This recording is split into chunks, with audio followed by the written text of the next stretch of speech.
Shalom. I would like to talk about an event that happened, a while back. That UFO over Los Angeles that happened last November. It's a pretty old story, but it kind of resonated with me all this time because it really helped me to realize the lengths that Esau, the so-called white man, will go through to try to cover up these chariots. Mainly because he's afraid of them, but he'll say anything and pretty much do anything to try to block these vehicles out.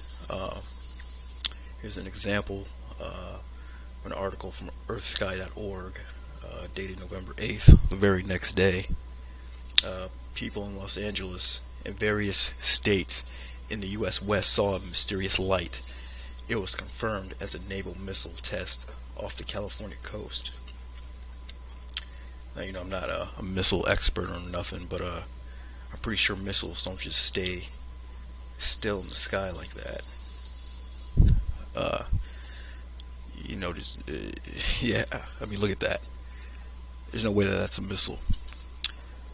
But the chariots of Israel are pretty much all throughout the scriptures.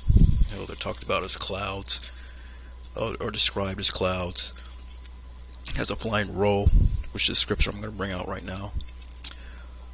But these chariots are also going to play a major part in the destruction of America.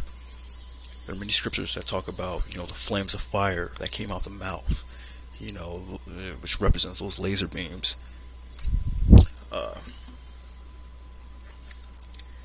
This is Zechariah 5:1. Then I turned and lifted up my eyes and looked, and behold, a flying roll. And he said unto me, What seest thou? And I answered, and I see a flying roll. The length thereof is 20 cubits, and the breadth thereof is 10 cubits. Now these chariots are going to play a big part also in the deliverance of the elect. See, the elect is going to get beamed up in these ships, abducted, as you will. That's how they're going to make it out of America, escaping this upcoming destruction from these nuclear missiles. And here's some examples of that in the scriptures. This is 2 Kings 2:11.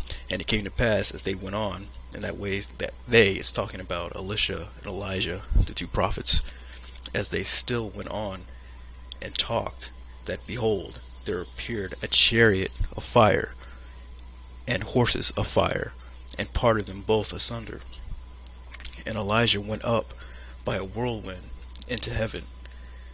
And Elisha saw it, and he cried, my father, the chariot of Israel, and the horsemen thereof. And he saw him no more. And he took hold of his own clothes, and rent them in two pieces. Now it's also a similar story relating to Yahushua, when he died on the cross, or when he died and was resurrected, and he went back up into heaven. He was abducted into a cloud. So, watch as well as pray. Don't be, amazed at the signs of heaven, because that's going to be the elect's ticket out of here, man. So watch as well as pray. Shalom.